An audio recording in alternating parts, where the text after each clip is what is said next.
Hi, I'm Acting Deputy Chief Troy Schmitz. I've been with the Metro Transit Police Department now for 9 years. I've been in law enforcement for 25 years. Prior to that, I worked for the Minneapolis Police Department. While at Metro Transit, I've been both on patrol, investigations, internal affairs, and recently was named the Acting Deputy Chief for Patrol. That it also includes investigations, the homeless action team, and accident reconstruction. I think respect, kindness, inclusivity would make the Metro Transit system more enjoyable for everyone, both for the customers, for the operators, for the rail operators, for anyone who interacts with transit. Kind of being where you look forward to riding transit, you look forward to the convenience of it, you look forward to meeting people. So one of the questions is, how can you help in establishing respect? One of the things that you can do is respect your other passengers. One of those ways is adhere to the code of conduct. No smoking. There's no smoking allowed on any of our light rail vehicles, on our buses, in our transit stations, in our bus stops, or even on our platforms. The other way you can respect your other passengers is respect their space. Only take up what space that you need, maybe 1 or 2 seats if you need them, but always make room for another passenger if they need to sit. No drinking from open containers. Please keep a lid on your beverages you're consuming. No drinking alcohol on any of our platforms, light rail vehicles, buses, in any of our facilities. Metro Transit Police Department is participating in this respect, kindness, and inclusivity initiative by handing out kindness cards. If the officer sees some act of kindness displayed towards an operator or another passenger or a citizen, they will give the person a kindness card. The kindness card can then be given to another person who sees an act of kindness. It's passing it on, it's paying it forward, it's trying to develop mutual respect and demonstrating kindness throughout our transit system. Great. At the Metro Transit Police Department, we want all our officers to be professional, patient, and polite, to be understanding, and also to That's okay. understanding. Yep.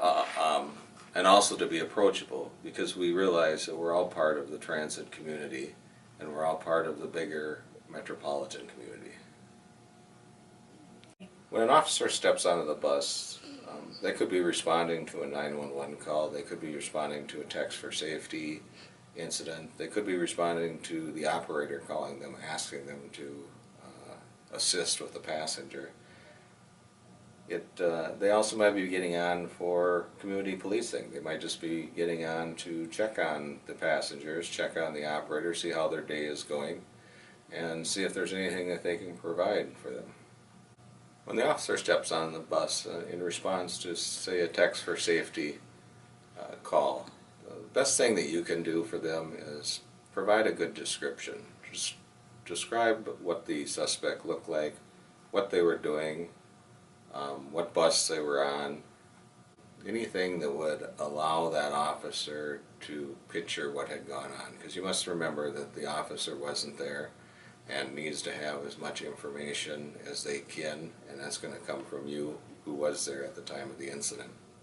One of the other things you may be asked is to complete additional paperwork, for example, a citizen's arrest form.